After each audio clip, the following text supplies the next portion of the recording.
അൽഹംദുലില്ലാഹി റബ്ബിൽ ആലമീൻ വസ്സലാത്തു വസ്സലാമു അലാ റസൂലില്ലാ വഅലാ ആലിഹി വസഹ്ബിഹി അജ്മഈൻ അമ്മാ ബഅദ്. ഏറ്റവും സ്നേഹം നിറഞ്ഞ വിശ്വാസിനികളെ,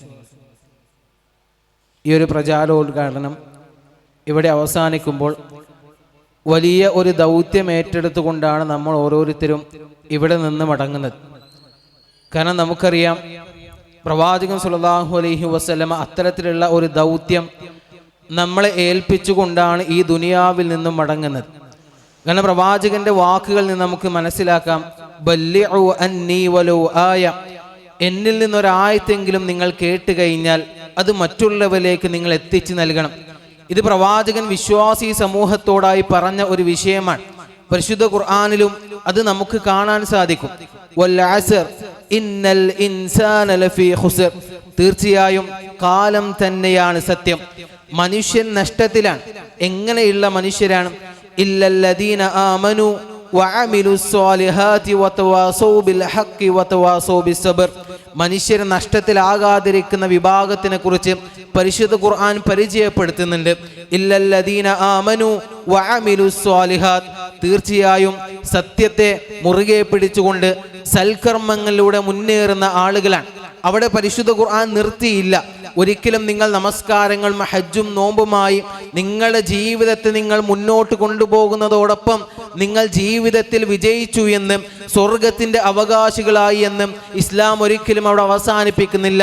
മറിച്ച് ഇസ്ലാം അതിനോട് ചേർത്തി പറഞ്ഞു, വതവാസൗ ബിൽ ഹഖ് വതവാസൗ ബിസ്സബ്ർ.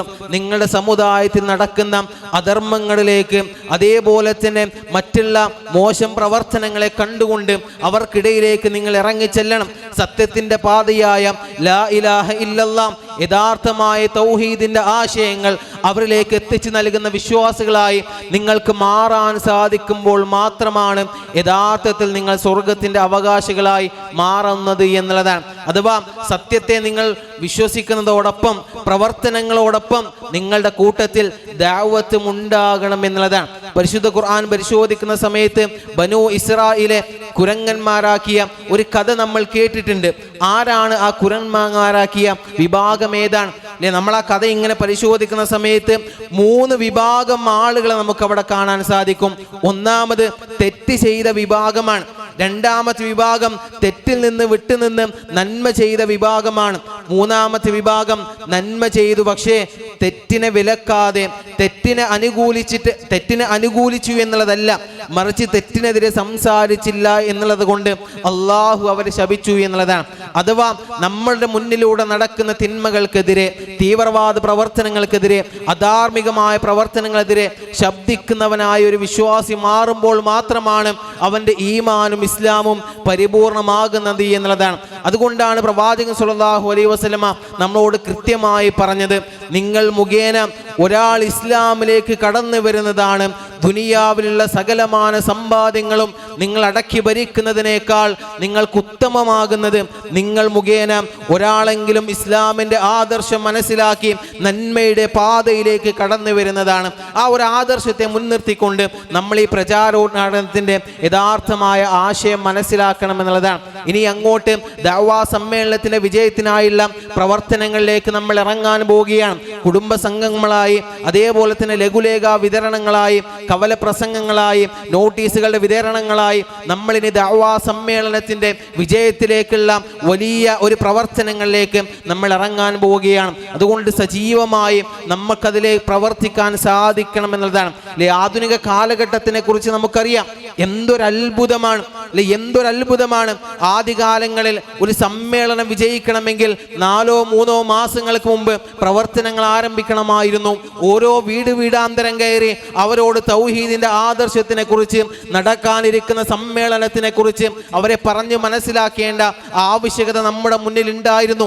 എന്നാൽ ആധുനിക കാലഘട്ടം വളർന്നപ്പോൾ നമ്മുടെ വിരൽത്തുമ്പുകളിലേക്ക് ആയിരക്കണക്കിന് ലക്ഷക്കണക്കിന് ആളുകളിലേക്ക് ഒരേ നിമിഷത്തിൽ സന്ദേശങ്ങൾ എത്തിക്കാൻ നമുക്ക് സാധിക്കുന്നു എന്നതാണ്. ദഅവാ സമ്മേളനത്തിന്റെ ഒരു പോസ്റ്റർ നമ്മുടെ ഫോണുകളിലേക്ക് ലഭിക്കുന്ന സമയത്ത് അതൊന്ന് ഷെയർ ചെയ്യാനെങ്കിലും നമുക്ക് സാധിക്കണം. നമ്മുടെ കോണ്ടാക്ട് ലിസ്റ്റുകളിൽ എത്രയോ ആയിരക്കണക്കിന് അല്ലെങ്കിൽ ലക്ഷക്കണക്കിന് ആളുകൾ ഉണ്ടായിരിക്കാം. നമ്മുടെ ഒരു ഷെയർ മൂലം ഏതെങ്കിലും ഒരു മനുഷ്യൻ ദഅവാ സമ്മേളനത്തിനെ കുറിച്ച് മനസ്സിലാക്കി, അതിൻ്റെ ആശയത്തിനെ കുറിച്ച് മനസ്സിലാക്കി ആ സമ്മേളന നഗരിയിൽ വന്നിരിക്കുന്നു, അവിടെ പഠിപ്പിക്കുന്ന ഏതാനും വിഷയങ്ങളെ കുറിച്ച് മനസ്സിലാക്കി തിന്മകളിൽ നിന്ന് വിട്ടുനിന്ന് നന്മയുടെ പാതയിലേക്ക് കടന്നു വന്നു കഴിഞ്ഞാൽ അത് മതി. നാളെ പരലോകത്ത് അള്ളാഹുവിൻ്റെ കോടതിയിൽ ഉയർത്തിപ്പിടിക്കാൻ സ്വർഗത്തിലേക്കുള്ള പാതയിൽ മുതൽക്കൂട്ടായി ആ ഒരൊറ്റ ഷെയറിലൂടെ ഒരു മനുഷ്യൻ ആ സമ്മേളന നഗരിയിലേക്ക് കടന്നു വന്നത് മാത്രം നമുക്ക് മതിയാകുന്നതാണ്. അതുകൊണ്ട് അതിൻ്റെ പ്രാധാന്യം മനസ്സിലാക്കി ദഅവയുടെ മുന്നോട്ടുള്ള പ്രവർത്തനങ്ങൾ, പ്രചാരണ പ്രവർത്തനങ്ങൾ സജീവമായി പ്രവർത്തിക്കാൻ നമുക്ക് സാധിക്കണം. അല്ലാഹു സുബ്ഹാനഹു വ തആല ആ മഹാസമ്മേളനത്തിന് വലിയ രൂപത്തിലുള്ള വിജയം നൽകി അനുഗ്രഹിക്കുമാറാകട്ടെ. ഞാൻ എൻ്റെ കർത്തവ്യങ്ങളിലേക്ക് കടക്കുകയാണ്.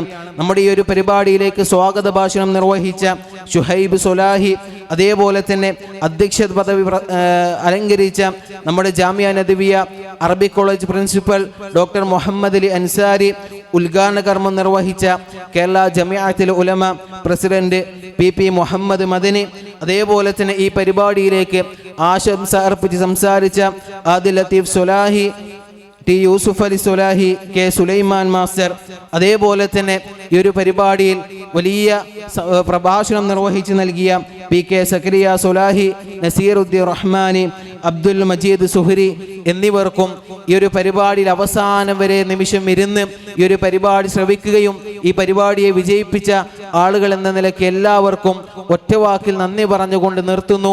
വആഖിറു ദഅ്വാനാ അനിൽ ഹംദുലില്ലാഹി റബ്ബിൽ ആലമീൻ. അസ്സലാമു അലൈക്കും വറഹ്മത്തുള്ളാഹി.